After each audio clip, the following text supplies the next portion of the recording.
उद्धार जलसेचन कोरापुट मालकानगिरी आईटीडीए द्वारा लक्षाधिक टंका आत्मसात अभियोग मालकानगिरी जिला माफी विभाग अंतर्गत मेका और पांगम ग्राम पंचायत अधीनस्थ नदीकूल आदिवासी उन्नयन संस्था मालकानगिरी द्वारा लेमन ग्रास नारे दुईजन हिताधिकारी 13 लाख ऊर्ध्व टंका लेमन ग्रास चाष 26 लाख ऊर्ध्व टंका खर्च करा आईटीडीए द्वारा दर्शा से लेमन ग्रास चाष नहीं सेहीपरि कोरापुट उठा जलसेचन द्वारा गोटे स्थान में 24 लाख ऊर्ध्व टंका खर्च करा दर्शा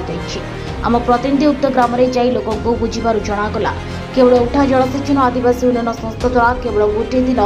पानी जाउछि कि नहीं तदंत करी अन्य दिन में मोटर सहित यंत्रपाति चोरी होता कर्मचारी कहते किंतु उक्त समस्त मोटर और यंत्रपाति कोरापुट उठा जलसेचन विभाग मालकानगिरी जिला आदिवासी उन्नयन संस्था द्वारा नेतृत्व होता ग्रामवासी अभियोग करछन्ते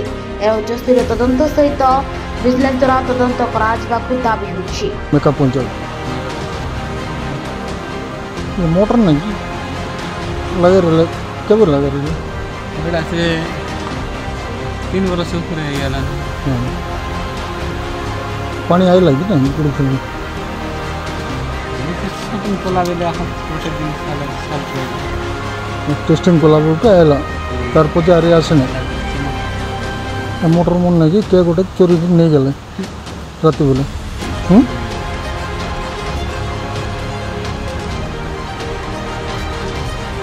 वेतन कर वर्षा दिन आधा बेड़ा काम हो जाने खरा दिन नहीं पानी नहीं ना यार बेटा पानी मालकानगिरी रिपोर्ट